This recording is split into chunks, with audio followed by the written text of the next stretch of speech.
Jail में बंद खूंखार अपराधियों को मानवता के आधार पर अपनी पत्नी से मिलने और बच्चा पैदा करने के लिए भी पैरोल मिलती है। जेल में बंद खूंखार अपराधियों को मानवता के आधार पर बिरयानी खाने की भी छूट मिलती है। जेल में बंद खूंखार आतंकवादियों अपराधियों को मानवता के आधार पर इबादत करने की छूट मिलती है, अपनी पसंद का कपड़ा पहनने की छूट मिलती है, त्योहार मनाने की छूट मिलती है।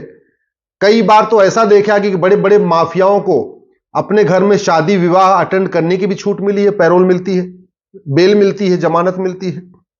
कई बार ऐसा भी देखा गया कि माता पिता से मिलने की छूट मिलती है, और केवल सामान्य अपराधियों को नहीं, बड़े बड़े माफियाओं को, आतंकवादियों को, सफेदपोश अपराधियों को, जिन्होंने करोड़ों का कारोबार हेराफेरी किया है, नशा तस्करों को।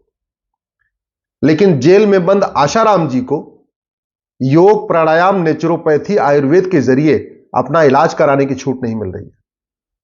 और कितने आश्चर्य की बात है, उनकी तबीयत खराब हो रही है, वो कह रहे हैं कि हमको योग, प्राणायाम, नेचुरोपैथी, आयुर्वेद के जरिए इलाज कराना है, और जज साहब उनको एम्स में भेज रहे हैं जहां एलोपैथी से इलाज हो रहा है। पता नहीं जजों की ये बात उनके मन में ऐसा क्यों बैठ गई है कि एलोपैथी ही बढ़िया इलाज है। जज साहब ने कभी चरक संहिता पढ़ी नहीं, कभी महर्षि सुश्रुत को पढ़ा नहीं, कभी आचार्य भावप्रकाश को पढ़ा नहीं, महर्षि वाग्भट को पढ़ा नहीं, महर्षि शारंगधर को पढ़ा नहीं, महर्षि माधवकर को पढ़ा नहीं। तो उनको लगता है एम्स में जो एलोपैथी से इलाज होता है वही बढ़िया होता है, योग, प्राणायाम, नेचुरोपैथी तो बेकार है। तो मैं अपना उदाहरण बता देता हूं। मेरे पिताजी का घुटना खराब हो गया था, मैंने दिल्ली के एम्स में दिखाया, उन्होंने बोला कि घुटना ट्रांसप्लांट करना पड़ेगा और इसका कोई इलाज नहीं। मैंने राम मनोहर लोहिया में दिखाया, दिल्ली में बड़ा हॉस्पिटल है, डॉक्टरों ने बोला घुटना ट्रांसप्लांट करना पड़ेगा, इसका कोई इलाज नहीं। दिल्ली के सबसे बड़े प्राइवेट हॉस्पिटल में पिताजी को दिखाया, उन्होंने बोला घुटना ट्रांसप्लांट करना पड़ेगा और इसका कोई इलाज नहीं। मैं अपने पिताजी को पतंजलि ले गया हरिद्वार, मात्र 10 दिन के अंदर उनका घुटना ठीक हो गया। 2 साल बीत चुके हैं, पिताजी आराम से टहल रहे हैं, घूम रहे हैं, अब उनको कोई दिक्कत नहीं। और वहां जब ले गए हम तो उनका घुटना का इलाज तो हुआ, उनके कमर में दर्द था वो भी ठीक हो गया, उनकी रीढ़ की हड्डियों में दर्द था वो भी ठीक हो गया, उनके नीचे जांघों में दर्द बना रहता था वो भी ठीक हो गया। तो कहने के मतलब गए थे एक बीमारी का इलाज कराने, 3 बीमारियां बोनस में ठीक हो गई। यह इफेक्ट होता है योग, प्राणायाम, नेचुरोपैथी का, आहार विहार का, आयुर्वेद का। लेकिन चूंकि जजेस हमारे देश के वो या तो कॉन्वेंट एजुकेटेड है या मैकाले की शिक्षा से उन्होंने पढ़ाई किया है, तो वो जानते भी नहीं है कि योग प्राणायाम कितना चमत्कारिक होता है, आयुर्वेद कितना चमत्कारिक होता है। अब बार बार आशाराम जी कह रहे हैं कि हमको नेचुरोपैथी से इलाज कराने दो, हमको योग प्राणायाम से करने दो, हमको अपनी जो आहार चिकित्सा होती है वो लेने दो, हमको आयुर्वेद के जरिए हमको ठीक होने दो। वो कह रहे नहीं, आप एम्स से जाओ, बस एम्स जाओ और सिंथेटिक दवाई खाओ। और सबसे बड़ी बात यह, आतंकवादियों को भी अपनी पत्नी से मिलने दिया जाता है, लेकिन आशाराम जी को अपनी पत्नी से नहीं मिलने दिया जाता। आतंकवादियों को भी अपने बच्चों से मिलने दिया जाता है, आशाराम जी को अपने बेटे से नहीं मिलने दिया जा रहा है। आतंकवादियों को भी अपनी बेटी से मिलने दिया जाता है, आशाराम जी को अपनी बेटी से नहीं मिलने दिया जाता। यह गुलामी की जो न्यायिक व्यवस्था है ना, यह किसी को जिसको मन चाहे जैसी सजा दे दे, पूरी तरीके से फ्री है। जज की कोई अकाउंटेबिलिटी नहीं है, जज के लिए कोई सेट नॉर्म्स नहीं है। वही जज एक अपराधी के साथ दूसरे तरीके से व्यवहार करती है, दूसरे के साथ दूसरे तरीके से व्यवहार करती है। और जहां तक ये जो घटना हुई जिसलिए आशाराम जी जेल में है, मैंने पूछा, मेरे पास बहुत सारे लोग आए, आज तक जिन लोगों ने आरोप लगाया था उनका narco polygraph brain mapping test भी नहीं हुआ है। मतलब जो उन्होंने मुंह से आरोप लगाया, जो गवाही दिया, उसी गवाही के आधार पे यह सजा चल रही है। अरे कम से कम एक बार वेरीफाई कर लेते, दोनों पक्षों की, आशाराम जी का भी नार्को टेस्ट करा लेते और जिसने आरोप लगाया उसका भी नार्को पॉलीग्राफ ब्रेन मैपिंग करा लेते। आशाराम के बेटे का भी narco test polygraph brain mapping करा लेते और जिसने आरोप लगाया है उसका भी narco test polygraph brain mapping करा लेते।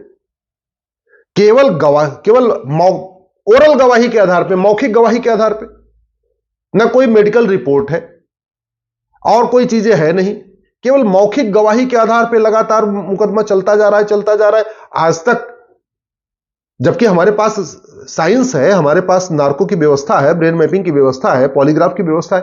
अरे दोनों का कर लो और चलो एक बार प्रूव भी हो गया, मैंने मान लिया कि आशाराम जी ही दोषी हैं, तो दोषी तो अजमल कसाब भी था, दोषी तो बड़े बड़े माफिया डॉन भी हैं, ये दोषी तो लालू प्रसाद यादव भी हैं।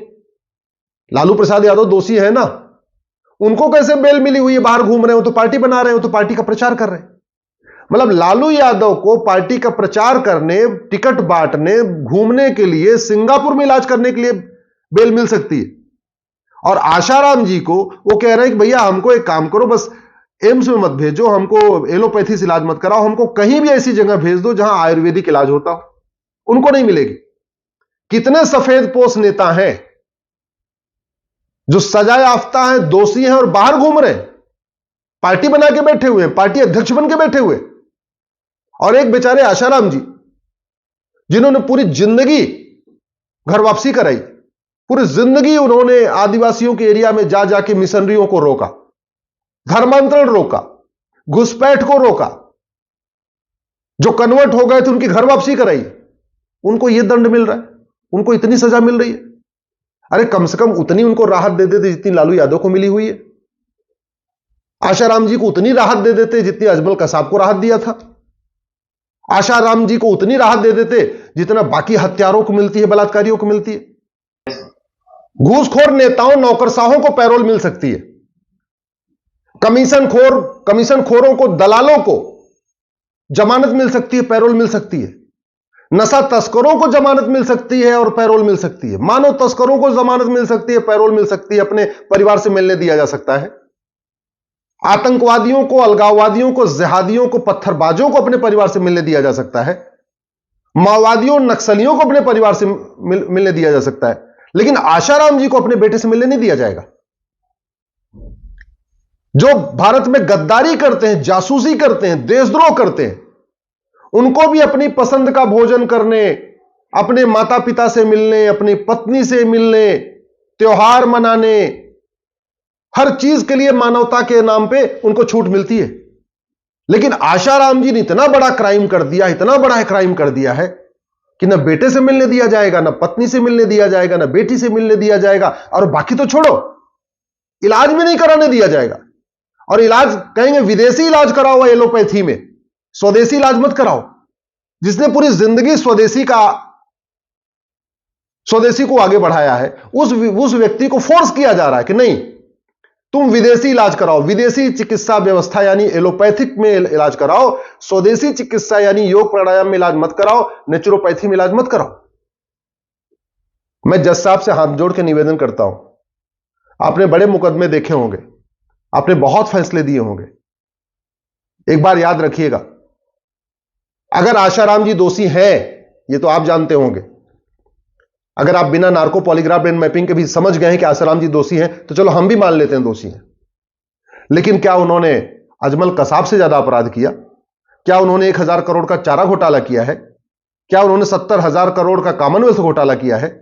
क्या उन्होंने 1,76,000 करोड़ का 2G घोटाला किया? क्या उन्होंने 1,86,000 करोड़ का कोयला घोटाला किया? क्या उन्होंने आदर्श घोटाला किया? अरे एक से बढ़कर एक घोटाले हुए।